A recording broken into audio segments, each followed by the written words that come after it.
everyone, it's Ange from Ange RNY here, coming to you with my week 51 post-op update. I had surgery on March 7th, 2018 at Guelph General Hospital in Guelph, Ontario, Canada with Dr. Jules Foutin-Long. I am 39 years old, 5'7", and my highest weight was 343.6 pounds. My surgery weight was 316.4 pounds, and my current weight as of today is 213.2 pounds. So for my highest weight, that's a loss of 130.8 pounds. For my surgery weight, that's a loss of 103.2 pounds. And from my week 50 weight, that is a loss of 1.8 pounds. So, sorry. I am very happy about that. It's very sunny here, though. And, yeah, I'm normally sleeping around this time of day, but I find that I squint a lot in the sun. I think more than other people, because I do sleep during the day. But whatever, it's neither here nor there.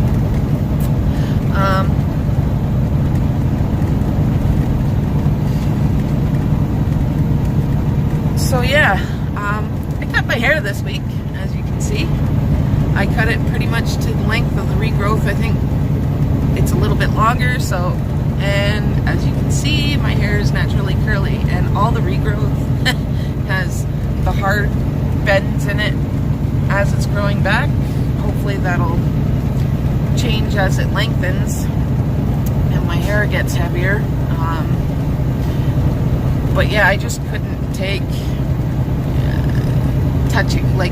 doing that and feeling how thin it was past the regrowth. It was really, really bothering me. But yeah, we're still out on the road. We're actually on our way home, so sorry I look like a mess. Hair's no longer long enough in some parts to put it up in a ponytail. Like right here, I get all these hard bent strands that don't want to go in, so yeah, so I get to look like a mess for a little while until it starts lengthening again. Luckily my hair grows fairly fast, so I can grow my hair from a buzz cut to down to my butt within 4 years, so it's not bad. So yeah, I did want to talk about something this week. It's a subject that I've talked about with a couple of other weight loss patients that they've noticed as they're getting closer to their 1 year too. I don't know if other people have noticed it, but it is something that concerns me. So the general idea of this is that you get a pouch that is the size of a hard-boiled egg. Now, there is a very big myth that if you eat too much, you can stretch your pouch. You don't stretch your pouch per se, whereas you do stretch your stoma, which is the opening between your pouch and your small intestine, which allows food in greater quantities to pass through quicker. So this happens as you get further out from surgery, that your stoma stretches over time, which is why they tell you by the time you're 5 years out or 10 years out, I can't remember exactly which it is, I believe it's 10 years out, you can pretty much eat the same amount that you were eating pre-surgery as a normal person, like a full normal plate of food. And that is fine, because generally by that time we should have learned and established good eating habits well enough to maintain them, and if we do slip and fall, to recognize that and to get back on track. So the reason why I'm bringing up this topic is because I have noticed Well, I said in my last video that we had been in Hammond, Louisiana. Well, we went to a restaurant called the Iron Skillet in the truck stop that was there. And they had a buffet, and they had a lot of foods that I haven't had in a while. And I figured that I would partake of those foods in smaller quantities.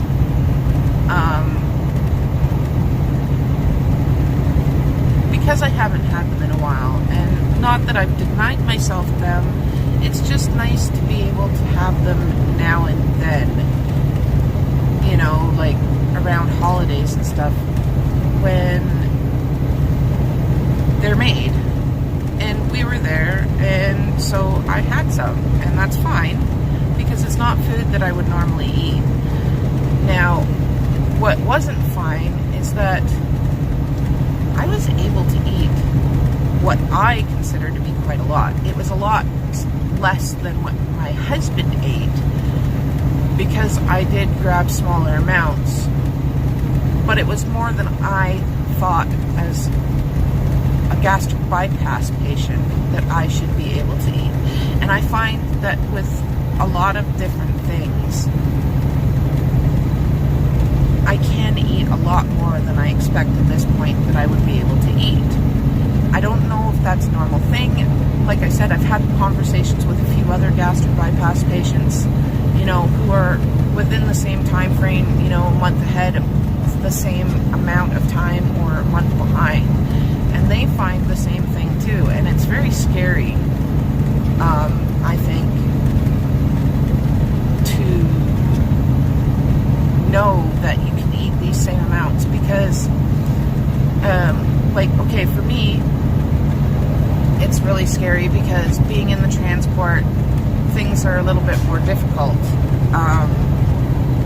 than if I was at home and was meal prepping every week. So, and because of being in the transport, I do have most of the implements to do it, but I have never gotten into the habit of measuring my food. I've always eyeballed it, or let my husband serve me, and well, this isn't his journey, so he doesn't necessarily pay attention to the serving size. And one of the issues that I had developed prior to surgery was, you know, that stems from my childhood, is that whatever you get served, whatever is in front of you, is what you have to eat, and you have to finish every single bite. And that is carried on into adulthood. So a lot of times prior to surgery, I would find myself finishing every bite, even if I was full halfway through a meal, which isn't a really good habit to have. It contributes to binge eating disorder, and well, it contributes to your weight because you ignore your body telling you that it's time to stop. So you're ingesting more volume and more calories than you really need.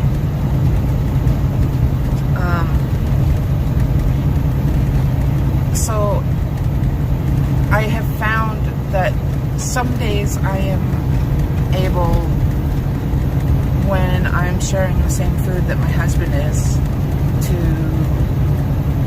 pass off my plate when I feel satisfied and full, if I'm not done.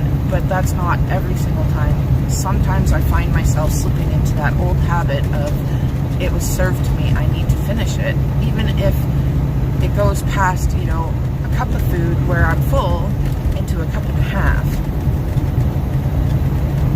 So that's something that I've been working on.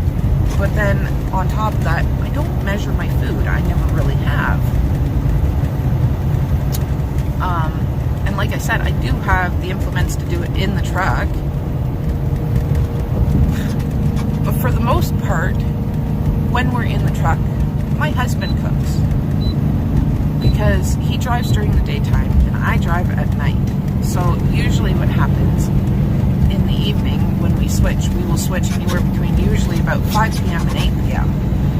He will go back when I'm eating the same foods that he is, and he will heat up our dinner, and then he will serve me.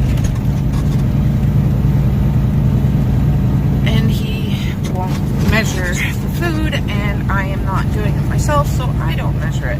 And so that is something that I think that I have to change.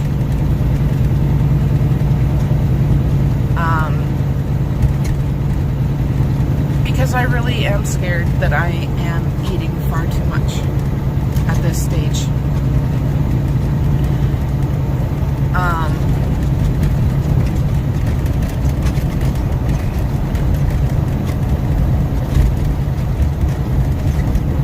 So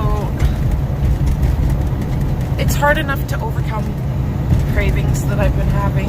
It's hard enough to not go out of my way to go to the store and get all the sugary things, the chips, and you know what? I don't even really crave chips so much as popcorn.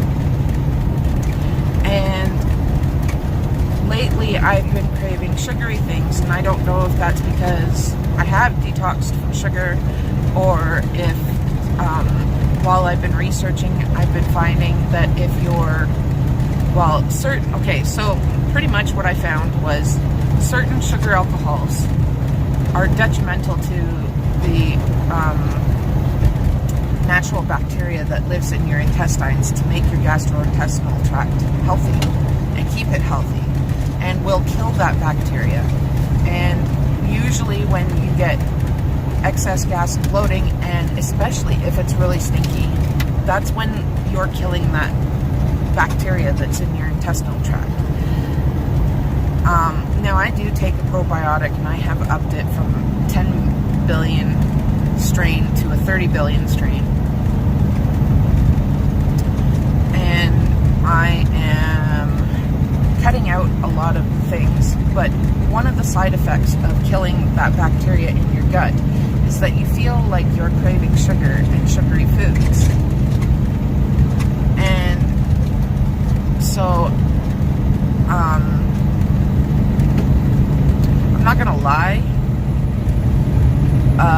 this past weekend I did partake of sugar-filled foods or refined sugars that I haven't had in a long time.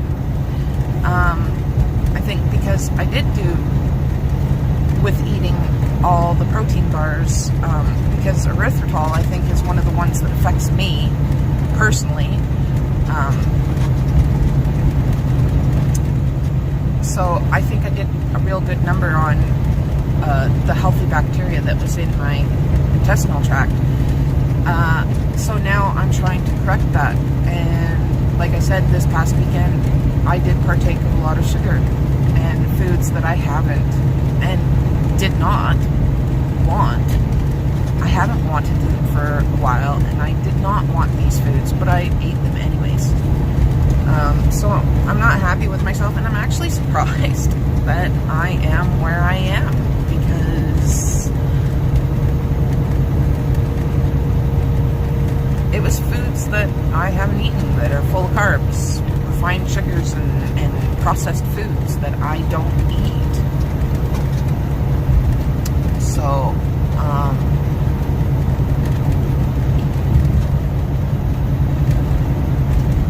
now, back to the prior subject with the eating.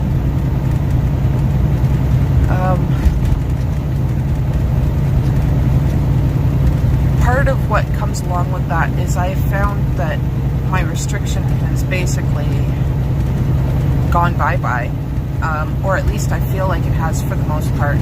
So this past week I am doing a strictly liquid diet.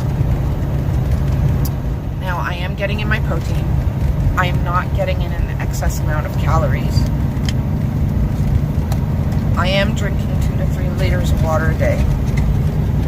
Sorry. Trying trying to open my coffee. I've been drinking protein coffees. I've also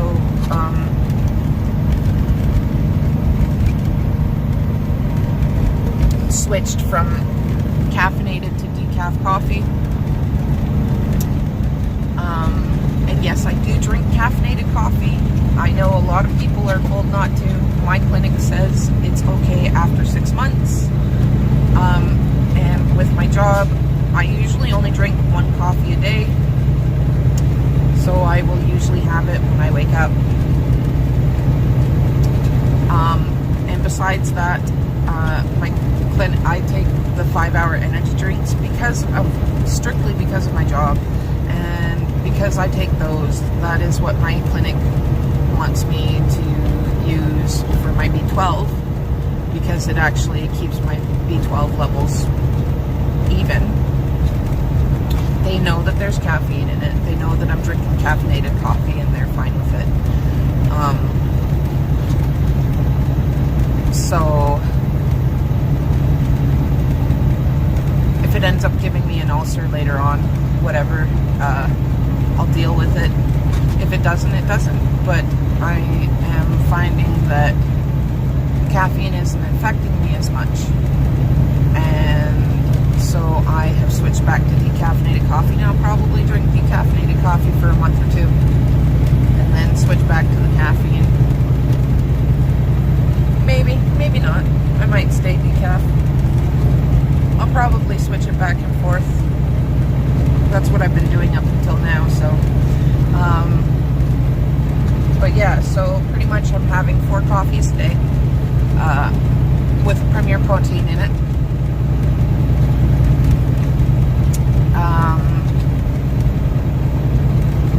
So I'm looking at about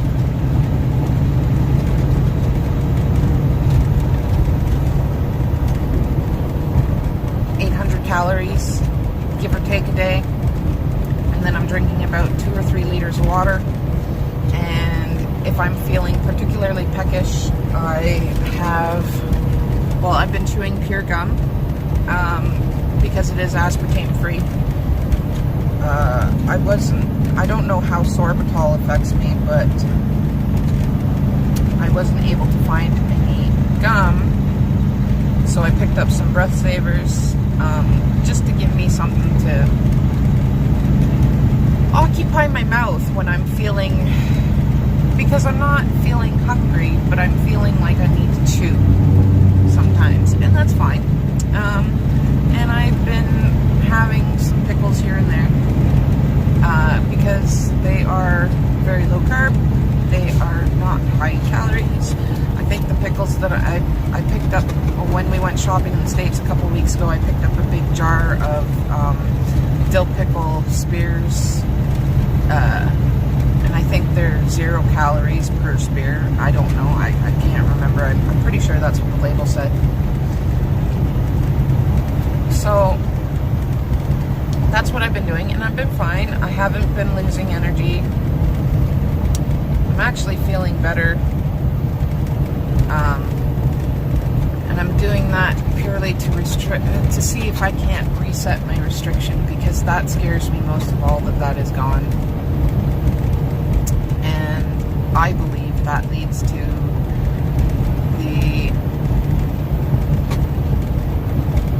what I feel is overeating. Somebody else might not think it's the same. And that's okay. I did this for a reason. I did this so I could lose weight, not so I could keep eating excess amount of foods that I really don't need and gain the weight back. So I did this to get healthy, and that's what I'm striving for. And so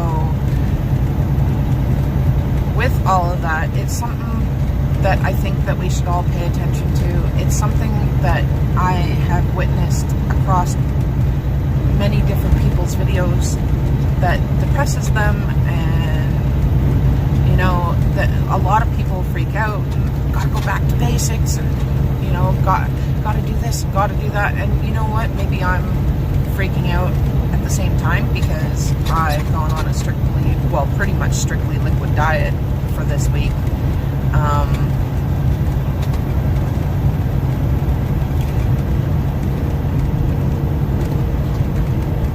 I just don't want to see my restriction go this early on. I know it's something that's going to happen later on as I'm further out from surgery, but this to me is too early. I'm not even a year. And I'm not healthy yet. I mean, I'm trying to establish good habits and trying to establish good thoughts and put myself in a good position. And lately I think I've been being an asshole with it, to be honest. And I don't want to be. So I am doing things to try and change it and achieve the goals that I do have and see if I can't correct it, because these are habits that I do not want to keep. So yeah, anyways, say hi to the hairdo. Oh yeah. Oh, this is so lovely. It's great. Yep, all the bedhead, it's all gonna stick out, and I can't just jump in the shower every day because, you know, in a transport. Yeah, so please bear with me in my new hairdo for the next month or so. And yeah. So anyways, sorry for the lengthy video. I am going to post probably on Thursday next week. Like I said, we're on our way home. So Thursday is my 1 year post-op. Wednesday is my week 52. But because they're a day apart, I am going to post on Thursday. I will come to you with my measurements, inches to date, what I've lost from month 11 to month 12, and then overall, like I do normally on my monthly, I'll come to you with my weight.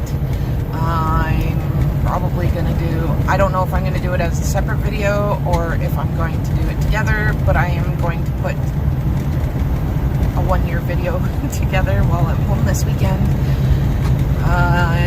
I had a really good idea and then I forgot to write it down, and I forgot what I was going to do for my video, so I'm probably going to do like most people do and do an amalgamation of pictures, pre and post-op, as I've lost weight for the year. And yeah. Oh my god, a year. 1 more week and I'm here. 8 days. It is unbelievable that it's gone by this fast. So everybody have a great week. I will see you next Thursday instead of Wednesday, and y'all take care. Thank you for subscribing and being here to support me. I really do appreciate it. And I will see you all next week. Thanks. Bye.